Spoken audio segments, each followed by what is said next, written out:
Today, I am on a mission. We're trying to get to Petra right as they open so we can get the best photos at the treasury and the monastery. It is currently 6:35 a.m. and we're going to see what time we can get to the treasury and if we can beat the crowds. After quickly getting our tickets, we headed through the entrance. There was no line at this time in the morning, which is fantastic. It is 6:48 a.m. and as you can see, there is nobody around, which was the goal. So we've seen a few other people on the trail, but pretty much if you come right at opening, it seems like you will have it all to yourself. It's only about a mile walk to the treasury and it's downhill to get there, so it's really not too bad. I also want to note that you can pay for golf cart services to get to the treasury if you're unable to make this walk. After about 30 minutes of walking, we were at the treasury and lo and behold, it was pretty much empty. So it is 7:30 in the morning and as you can see, I'm able to get a clean shot with no one behind me at the treasury.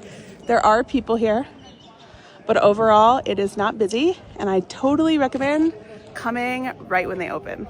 At this point, I had declared our mission as a success. I was able to get pretty much all the shots I wanted with no people in them. So we decided to move on and hike to the monastery so we could beat the crowds to that as well. After getting delayed and distracted by the cutest puppies ever, we made it to the base of the trail from the monastery. This is the beginning of the 800 and so steps to get to the top of the monastery. Whew. Let's do this. You can pay to ride a donkey up if you want to, but I would not recommend doing that. We just hiked it, and I think that if I can make it up, most of you should be able to as well. It is 9:45 a.m. and we have made it to the monastery. About to round the corner. And there it is. I'd say Petra's definitely worth the hype, and I'm so happy we got to see it without crowds. We weren't quite done exploring yet. We saw all these signs claiming the best view near the monastery, so we decided to go follow them and see where we'd end up.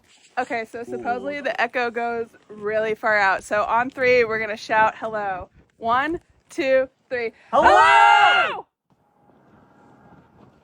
That's crazy. That's so crazy. I don't know if the phone picks it up, but you can hear it going like all the way down the mountains. Then Tom found a sketchy rope and decided to do a little bit of climbing, which I really would not advise. It looks flimsy and bad. Yalla habibi!